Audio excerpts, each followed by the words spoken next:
O presidente Jair Bolsonaro irá a Águas Lindas para vistoriar o hospital de campanha que está sendo construído na região. O deputado Vitor Hugo e o ministro da Infraestrutura, Tarcísio Gomes de Freitas, falaram sobre a viagem e sobre a ação do governo federal no combate à pandemia. Assista. Olá, meus amigos, aqui é o deputado Vitor Hugo, líder do governo Bolsonaro na Câmara. Estou aqui com meu amigo Tarcísio, ministro da Infraestrutura do governo Bolsonaro. Nós estamos aqui no Palácio da Alvorada às vésperas da decolagem, aqui poucos minutos da decolagem, para Águas Lindas, junto com o presidente da República, para verificar as obras do hospital de campanha que o Ministério da Infraestrutura está construindo junto com o Ministério da Saúde. Então, lá em Águas Lindas, Tarcísio, eu estava conversando com você agora, a gente também está ajudando a construir, a mobiliar o hospital de campanha, o hospital regional, que é o hospital que vai manter a perspectiva de cuidado com a saúde para depois da crise.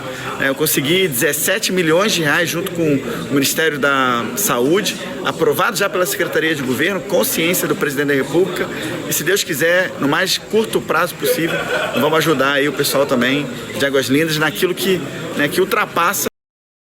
E eu queria também aproveitar aqui, nós havíamos anunciado junto com o Tarcísio a ida para Anápolis e para Jataí no dia 24 de abril, e infelizmente por causa do não será possível nesse momento. Mas tenho certeza aí a região de Anápolis, né, e também Jataí, sudoeste goiano, nós iremos, né, Tarcísio, remarcar e vamos dar atenção às demandas da região. É isso aí, deputado Vitor Hugo.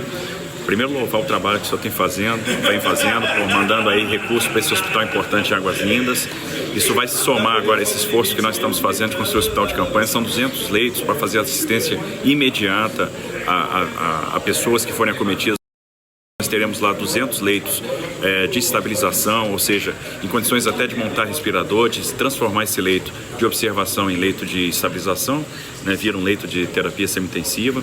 Tenho certeza que isso vai ser muito importante para o entorno de Goiás, né, então é o governo Bolsonaro trabalhando pelo estado de Goiás, alargando o sistema de saúde do estado, né, graças aí ao trabalho do deputado Vitor Hugo, né, e a atenção que o presidente Bolsonaro tem com o estado, e sempre teve.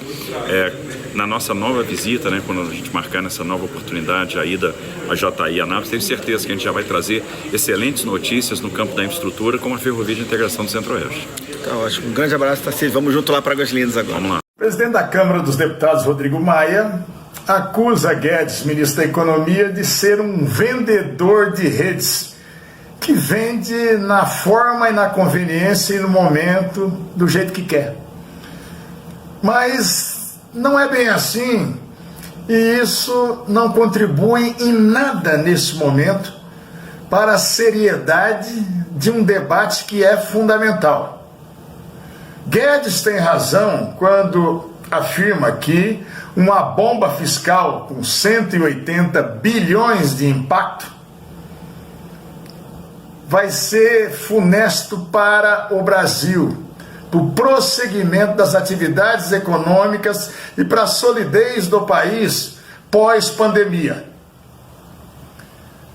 Maia concordava 100% com Guedes, enquanto Guedes concordava com Maia. Mas nós precisamos buscar o equilíbrio nesse momento. Não dá para matar a vaca para acabar com o carrapato. Não dá para perdoar completamente a dívida dos estados e dos municípios sem nenhuma contrapartida ou obrigação. Estará prestigiando aqueles que não fizeram a lição de casa, os estados que não tomaram providências para o seu equilíbrio fiscal e orçamentário. Não dá para acusações menores, como a que Maia está fazendo, que Guedes está morando na Granja do Torto, que é uma residência oficial do presidente. E por que o Guedes não vendeu a Granja do Torto? Discussão menor. Guedes é um senhor com 70 anos de idade morando num hotel, mora no mesmo hotel que eu, que não é pertinente para a idade por estar num grupo de risco. E o presidente Bolsonaro fez uma gentileza para um ministro ficar instalado numa residência oficial de governo. Que mal existe isso nesse momento. A Câmara dos Deputados, se Deus quiser, não vai acompanhar o relatório do Pedro Paulo e vai rejeitar esse projeto. Se não rejeitar, nós vamos fazer toda a força do mundo para rejeitá-lo no Senado. O Senado representa os estados, é a casa da maturidade. Maia chega a afirmar que só houve liberação de recursos para os estados do Norte e Nordeste, porque é onde está a força do PT e que o presidente quer a polarização nesse momento. Então, Bolsonaro, na visão de Maia, quer fortalecer o PT nesse momento e quer arrebentar o centro e a direita nos estados do Sul, Sudeste, Centro-Oeste. Ora, minha gente, não dá. Bolsonaro quer prestigiar o PT. Então, com toda a maturidade, nós vamos discutir, mas o Senado, tudo que eu puder fazer, e peço a todos os senadores, me ajudem nesse momento. Não vamos arrebentar o país por sentimentos menores. E encareço ao presidente da Câmara. Equilíbrio que, na maioria das vezes, tem acompanhado a sua trajetória. Não deixe que a vaidade possa ser maior do que a necessidade do país nesse momento. Guedes está no caminho certo. O Congresso, até esse momento, esteve no caminho certo. Juntos, nós vamos tirar o Brasil dessa crise. Entrevista com o ministro Ernesto Araújo, ministro das Relações Exteriores. Bom, ministro, o MRE criou um consulado, um grupo consular de crise para dar essa assistência aos brasileiros que desejam, demonstraram um desejo de retornar ao Brasil. Quantas pessoas já procuraram o Itamaraty, né, a ajuda desses consulados, e está sendo possível ao Ministério atender todos esses pedidos? Sim, nós temos confiança que vamos conseguir atender todos os pedidos. Nós criamos realmente para atender uma situação sem precedentes, também uma estrutura sem precedentes, um grupo dentro do Itamaraty que funciona em estreita coordenação aqui com o Centro de Operações de todo o governo federal para toda a questão do coronavírus, né, aqui no Planalto, com todos os órgãos. Então, nesse tema da repatriação, trabalhamos aí em coordenação com vários órgãos, com o Ministério da Saúde, evidentemente, que está no centro de tudo isso, do combate ao coronavírus, Polícia Federal, ANAC, trabalhamos muito com o Ministério do Turismo, com a Embratur, para facilitar negociação com companhias aéreas já em momentos anteriores. Então, a coordenação dentro do Itamaraty e a coordenação com o resto do governo está funcionando muito bem e é o que está nos permitindo o que nós estamos conseguindo fazer. Até agora já conseguimos a repatriação de mais de 11 mil brasileiros que estavam em dificuldade no exterior, cerca de 11.700, e nos nossos registros ainda temos um pouco menos de 6 mil brasileiros que estão em dificuldades e que nós estamos trabalhando para repatriar. São pessoas que estão em quase 90 países ao redor do mundo, então isso já dá uma ideia também da dificuldade logística. Em alguns lugares tem mais pessoas, em outros tem poucos, mas de toda forma, independente disso, vamos atender todos os brasileiros que estavam viajando, de repente se viram nessa dificuldade, quase todos os países fechando o espaço aéreo, voos cancelados, as pessoas muitas vezes sem ter onde ficar. Então nós nos mobilizamos para isso, para essas pessoas, e está dando resultado, né? Então, no começo trabalhávamos mais com as companhias aéreas, ainda mantendo voos comerciais de alguma natureza, e agora, sobretudo, com voos fretados. Voos fretados pelo governo brasileiro. Porque agora praticamente se esgotou, por dificuldades operacionais das companhias, a possibilidade de voos comerciais. Então, cada voo fretado é uma operação grande, exige a negociação com o país, porque praticamente todos os países têm algum tipo de restrição do espaço aéreo. A parte logística de reunir os brasileiros, que muitas vezes não estão na mesma cidade, estão em diferentes lugares de um país, ou em países diferentes, que a gente tem que fazer um voo único para trazer de países diferentes. Então, é uma operação logística grande, exige todo esse trabalho e já conseguimos fazer 5 voos de repatriação fretados. Um deles está chegando hoje, proveniente do Egito. E isso dá uma ideia do volume do trabalho. Devemos fazer mais uns 5, 6 e vamos continuar trabalhando até ter conseguido ajudar todas essas pessoas. A ideia é trazer todos que estão querendo Sim, voltar? sim, sim. Nós entendemos que nesse momento, realmente, o recurso que as pessoas têm é o governo. Pessoas que querem voltar para casa, que, como eu disse, estavam viajando, se viram de repente surpreendidas por essa situação, perderam passagem, assim, os voos foram cancelados. Então, é uma situação muito peculiar, onde o único recurso realmente que a pessoa tem então nós entendemos isso como parte dessa nossa tarefa, por definição, no caso do Itamaraty, de assistência a brasileiros no exterior. Recebemos recursos para fazer esses fretamentos e estamos mobilizando tudo que nós precisamos em termos de recursos humanos, que não são ilimitados, então as pessoas estão se dedicando, trabalhando 24 horas por dia, tanto aqui em Brasília quanto no exterior, nas embaixadas, nos consulados. Em alguns casos, as embaixadas e consulados não podem abrir, não porque nós não queiramos, mas porque os países exigem que tudo fique fechado, que os prédios fiquem fechados. Então, as pessoas trabalham de casa.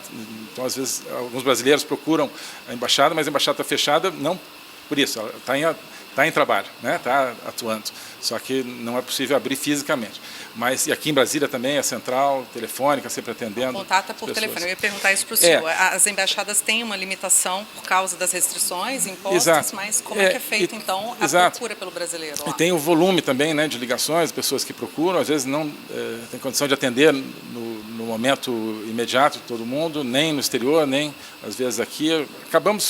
Acaba sendo possível, mas claro que a pessoa tem aquela angústia, quer ser informada logo.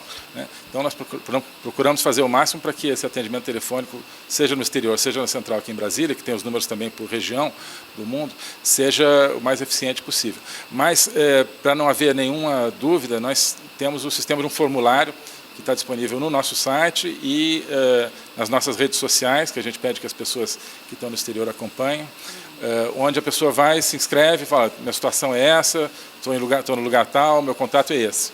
E aí a pessoa, o brasileiro, entra no nosso mapa, entra na nossa programação. Como se fosse uma busca ativa do Ministério. Exatamente. A pessoa entra em contato exatamente. com o Ministério que vai atrás, então. Exato. Mas o fundamental é que a pessoa se inscreva. Se ela estiver no formulário, está no nosso sistema.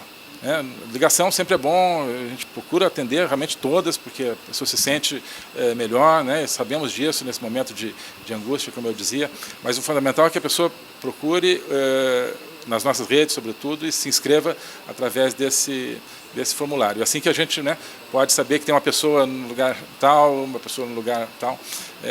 Em alguns casos há uma concentração, em outros casos não. Então isso é o fundamental. Além dos repatriados via aérea, também vem os via terrestre, ministro? Sim, uma parte menor, mas importante da repatriação é por via terrestre, sobretudo Bolívia e Argentina. São países onde os voos são mais difíceis. No caso da Argentina, praticamente não tem voos, mas aí, nesse caso, a proximidade geográfica permite que venham por via rodoviária. Já aconteceu com várias centenas de pessoas aí, tanto da Argentina quanto da Bolívia. Ministro, tem algum outro apoio além dessa ajuda ali com esses brasileiros que querem retornar? Existe algum apoio para quem não quer voltar, por exemplo, mas está passando por algum tipo de dificuldade específica? Por exemplo, eu moro em outro país, mas eu estou passando uma dificuldade. Existe esse apoio, algum tipo de ajuda do governo brasileiro? Certo. O nosso foco hoje realmente é dos viajantes brasileiros, Quem estava em algum tipo de viagem, turismo, negócios, de repente se viu surpreendido pelo cancelamento de seu voo de regresso, sem ter onde ficar. Em muitos lugares, infelizmente, os hotéis estão fechando, as pessoas não podem mais ficar nos hotéis porque querem fazer quarentena ou são obrigados a fechar, os hóspedes têm que sair. Então, esse é o foco, porque é a situação de maior precariedade dos brasileiros que estão no exterior. Os brasileiros que vivem no exterior, que moram, nós, claro, prestamos atenção neles, mas são pessoas geralmente que têm a sua casa, que têm a sua residência, que têm alguma estrutura para ficar no lugar. Portanto, o nosso foco inicial é esse na repatriação dos viajantes brasileiros, né? Agora, é claro que a nossa assistência pensa em todos os brasileiros no exterior. Mas é uma dimensão diferente. São, acho que, quase 4 milhões de brasileiros hoje que moram no exterior, em diferentes países. É um tipo de situação diferente. É claro que os brasileiros que nos procuram, nós sempre procuraremos ver qual é a situação, como é que se pode ajudar. Mas o esforço de repatriação, ele está muito concentrado nessas pessoas que não têm outra alternativa, né? Que às vezes estão num lugar que estão dormindo no aeroporto, porque não tem casa, não tem hotel, né? Não tem a perspectiva de voltar para o Brasil de outra maneira que não seja com o apoio, com a ajuda do governo. E aí, enfim, no segundo momento a gente, claro, tem sempre essa disponibilidade de ver quais são as situações dos brasileiros. Eu esqueci de perguntar para o senhor, qual é o país que tem mais brasileiros tentando voltar? No momento é Portugal. Portugal, desde o começo, é onde se concentrou um número grande. Ainda há cerca de 1.300 brasileiros, algo entre 1.300 e 2.000, calculamos mais ou menos 1.300 brasileiros em Portugal, precisando voltar, mas já voltaram mais de 6.000. De diferentes maneiras, nós apoiamos esse retorno desses 6.000 desde o começo da crise. Então, todas são prioridades, mas é um dos lugares onde nós estamos pensando fazer logo um voo de repatriação, um voo fretado, para tentar terminar de trazer as pessoas que ainda não puderam vir. Tá. Ministro, agora mudando um pouquinho de assunto, tem a ver com a pandemia, mas não especificamente sobre os repatriados, a gente precisa falar um pouco sobre a situação das relações hoje do Brasil com a China. Existe alguma alteração depois dessas notícias sobre dificuldade para compra de insumo? Existe algum tipo de mudança nas relações comerciais do Brasil com a China? Isso chegou a ser estremecido depois dessas notícias? Não foi estremecido, são relações muito sólidas, eu venho dizendo, relações maduras, relações que são muito produtivas pelos dois lados, né? Tanto nós temos a ganhar muito, quanto a China tem a ganhar muito nas relações com o Brasil. No caso específico de equipamento médico, de material, não há nenhum problema que nós tenhamos detectado em termos de fornecimento proveniente da China. Compras estão sendo feitas lá, agentes privados, na maioria dos casos, mas a nossa embaixada em Pequim está à disposição para ajudar, se houver qualquer necessidade de identificar os fornecedores, de conseguir os fornecimentos, isso sem nenhum problema, sem nenhum percalço. Tá certo, ministro. Obrigada pela entrevista. Se você apoia Jair Bolsonaro, curta este vídeo, manifeste a sua opinião e compartilhe para que a vontade do povo brasileiro seja conhecida. Inscreva-se no canal para ter acesso gratuito ao nosso conteúdo. Uma produção Folha Política.